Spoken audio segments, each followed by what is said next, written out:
Tuko hapa kwa ajili ya mazoezi mawili, moja kufikisha salamu ya Mheshimiwa Mkuu wa Wilaya, lakini la pili ni kuwakabidhi hizi zawadi ambazo ofisi ya mkurugenzi wa jiji ameona ni vyema Mheshimiwa Mkuu wa Wilaya ndio aje wakabidhi nyie, ili iwe sehemu ya kuwa motivate kufanya kazi zenu kama ambavyo mmefanya siku zote.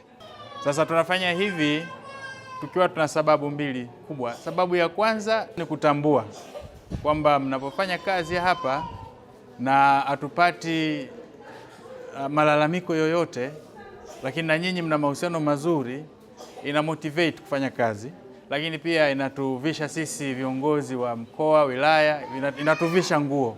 Maana tukiwa viongozi wa level ya wilaya na mkoa, furaha yetu ni kuona kituo kinafanya kazi vizuri na mafanikio yanaonekana, wananchi walalamiki, tunawahudumia inavyopaswa. Sasa na sisi tumezunguka kwenye baadhi ya vituo vyetu, kuna status tofauti tofauti, lakini tulipofika hapa Muriet kidogo status hapa imetuvutia sana. Na kwa sababu imetuvutia, tunatamani na vituo vingine waige kinachotokea hapa. Kulingana na ile taarifa tuliyopokea, kuna watumishi 85 hapa. Kwa hapa tunatoa mchele kilo 5 kwa kila mtumishi, sukari kilo 5 na mafuta ya kula lita 3. Kwa kuzidisha mara 85. Na ile posho ambayo tulikubaliana pia ya siku 5. Jamani, kwa sababu tukifanya hivi, kwanza tuna motivateana wenyewe kwa wenyewe, lakini pia tunawamotivate hata wale ambao ili waanze kujiassess. Kwa nini Muriet? Kwa nini Kaloleni? Kwa nini sio daraja 2? Kwa nini sio Temi? Yaani kwa nini? Kwa hiyo waangalie wapi pana mapungufu, warekebishe.